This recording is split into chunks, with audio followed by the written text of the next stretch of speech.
Hey everyone, and welcome to another Explainer. Today, we are breaking down a monumental shift in human history by unpacking Kai-Fu Lee's absolutely groundbreaking book, AI Superpowers. If you really want to understand the true trajectory of our future, you need a structured breakdown of what's actually happening behind all those flashy headlines. We're not just talking about a cool new piece of software today, we're talking about a complete restructuring of global power, of economics, and honestly, even what it means to be human. So get ready, because we're going to lay out exactly how the future is being engineered. You know, for years, the world basically just assumed that Silicon Valley would hold a permanent monopoly on the future. We've been totally conditioned to think that the center of the tech universe is a fixed point on the map. But what if the next superpower isn't a country at all, but artificial intelligence itself? And what if the epicenter of this whole revolution isn't where most people think it is? Kai-Fu Lee, who is literally one of the most respected AI experts on the planet, points back to a massive Sputnik moment in 2017. That was when an AI named AlphaGo defeated the Chinese board game champion Qi, and literally overnight, China declared a national AI strategy. They aren't just copying the West anymore, they are aggressively playing to win. Okay, let's dive into this with Shift 1. AI is data, not magic. To really grasp this new geopolitical race, we kind of have to shatter a massive illusion right out of the gate. Most people imagine modern AI as these conscious, futuristic robots performing absolute magic. But it's actually much simpler than that. It's just pattern recognition at a massive scale. It is not intelligence in the way you or I learned. Think about it. If you show a human child 10 pictures of cats, that kid instantly grasps the concept of a cat. But an AI? It needs millions of examples. Every click, every swipe, every single video you watch, you're constantly training these systems. Modern AI requires unprecedented oceans of behavioral data just to recognize a single basic pattern. So, what does this all mean? Well, if data is the new fuel for modern intelligence, then the society that generates the most behavioral data gains extraordinary geopolitical power. It's a completely new scoreboard. The AI race is no longer just about who has the smartest researchers sitting in a lab. It's about data, talent, capital, and government will. And when data becomes the ultimate global resource, the sheer volume of a society's digital footprint actually becomes its greatest weapon. Which brings us to Shift 2, execution beats invention. For decades, the tech world practically worshipped the lone genius inventing a brilliant new algorithm. You know, that classic Silicon Valley paradigm of the early pioneers in a garage. But guys, the rules of the game have completely changed. The new paradigm, which China has absolutely mastered, evolved from a copycat culture into this engine of ruthless implementation and pure speed. The next AI superpower won't necessarily be the one who invents the next big breakthrough. It's going to be the one who deploys it the fastest and at the widest possible scale.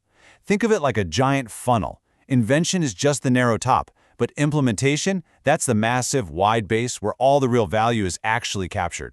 And this is where China's hyper-competitive digital ecosystem comes into play. They've essentially turned their entire society into one colossal AI training system. We're talking about super apps like WeChat, incredibly complex food delivery networks like Meituan, and massive digital payment systems like Alipay. Just imagine thousands of startups fighting in a brutal digital battlefield, where literally only the fastest survive. This intense environment forces companies to optimize constantly, generating just unimaginable amounts of real-time behavioral data. That ecosystem right there is China's ultimate competitive advantage. All right, moving right along to Shift 3, the 4 waves of AI. Listen, AI isn't just one single event or some software update you download overnight. It is a compounding series of transformations. Kai-Fu Lee lays it out in 4 distinct waves. We start with Internet AI, which, let's be honest, we are deeply immersed in right now. Then we move into Business AI, followed by Perception AI, and finally, the big one, Autonomous AI. Now, the terrifying and honestly fascinating thing here is that these waves don't happen in isolation. They don't politely wait in line for the previous one to finish. No, they overlap, they intersect, and they compound on top of one another, which accelerates the pace of change exponentially. To put that into perspective, here's how this actually plays out in reality. Wave 1, Internet AI, is all about capturing your attention. Just think of the highly addictive algorithms powering TikTok or YouTube. Wave 2, Business AI, goes deeper. It looks for hidden patterns that humans easily miss, entirely revolutionizing finance and insurance risk prediction. Then, Wave 3 is Perception AI. This is where the digital world gets eyes and ears, mainly through facial and speech recognition.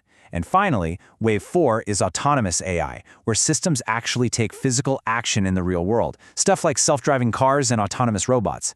This isn't science fiction. This is the literal roadmap for the next 2 decades of human innovation. Which naturally leads us to shift 4, the cognitive disruption. Now we have to be real here. This level of innovation comes with a massive cost, and we really need to shatter this persistent myth that only manual, blue-collar labor is threatened by AI. Kai-Fu Lee predicts that AI will eliminate roughly 40 to 50% of jobs within the next 15 years. And yes, white-collar, highly educated roles are directly in the crosshairs. We are talking about careers in law, finance, customer service, data analysis, and even medical diagnostics. Basically, if your job involves looking at information, processing it, and making a routine analytical decision, an algorithm is absolutely coming for that task. So, where do we draw the line? We have to clearly define the boundary between man and machine. Kai-Fu Lee has this brilliant matrix for it.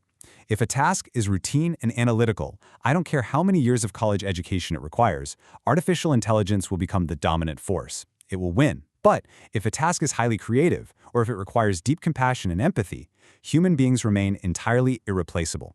And that right there is the fundamental dividing line of our future economy.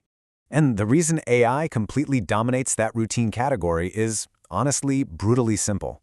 It's smarter, it's cheaper, it's always awake, and it is never exhausted. Just imagine waking up tomorrow and realizing your company installed an AI system that does your analytical work 10 times better than you do. It doesn't need health insurance, it doesn't take coffee breaks, and it processes millions of data points a second. The efficiency is just staggering, and that dramatically escalates the stakes of the economic shift we're heading into. But it's not all doom and gloom. Let's look at Shift 5, the human renaissance. So, what happens to us? Do we just throw in the towel and give up? Absolutely not. To really understand where we're going, we need a quick historical comparison. The Industrial Revolution was profound, right? But it primarily amplified human muscle. It replaced physical toil. The AI revolution is a totally different beast because it amplifies cognition itself. We are living through a fundamental transition in the history of civilization. As AI takes over the routine processing of our minds, it forces us to ask a really tough question. If machines can think, what exactly is left for us? The answer to that actually comes from an incredibly moving backstory. Back in 2013, Kai-Fu Lee, who was the ultimate AI optimist and a total productivity maximizer, was diagnosed with stage 4 lymphoma. Facing his own mortality, he was forced to confront what no algorithm could ever give him: love, presence, and meaning. That intense personal crisis became the emotional spine of his entire philosophy for this book. He realized that humanity's truly irreplaceable assets are empathy, creativity, compassion, and emotional connection. The answer to massive job displacement isn't to just force everyone to learn to code, it's to double down on the very traits that make us profoundly human. See, because AI scales infinitely, it has the potential to create unimaginable wealth and massive productivity gains. But here's the catch: infinite productivity requires us to completely redefine human purpose. We are going to have to fundamentally restructure our economics. We need a new economy that uses the massive wealth generated by AI to fund and actually value things like caregiving, teaching, nursing, and community building. We have to shift from an economy obsessed with optimization to an economy focused on human purpose. Which, brings this whole thing right back to you. Are you going to let yourself be amplified by AI, or are you going to be replaced by systems built by others? This geopolitical shift isn't just happening in massive server farms in Silicon Valley or Shenzhen. It's happening right now, in your career and in your daily life. Every single one of us has a choice to make about how we adapt to this cognitive disruption. Will you cling to those routine tasks, or will you pivot toward human connection and creativity? I want to leave you with a lingering thought from Kai-Fu Lee that really stuck with me. What should humans become in a world where machines can think? Ultimately, the AI revolution isn't really about the moment machines become human. It's the moment humans are forced to redefine what being human truly means. Let that sink in for a bit. Thank you so much for joining me for this explainer. Keep asking those big questions, and I'll see you next time.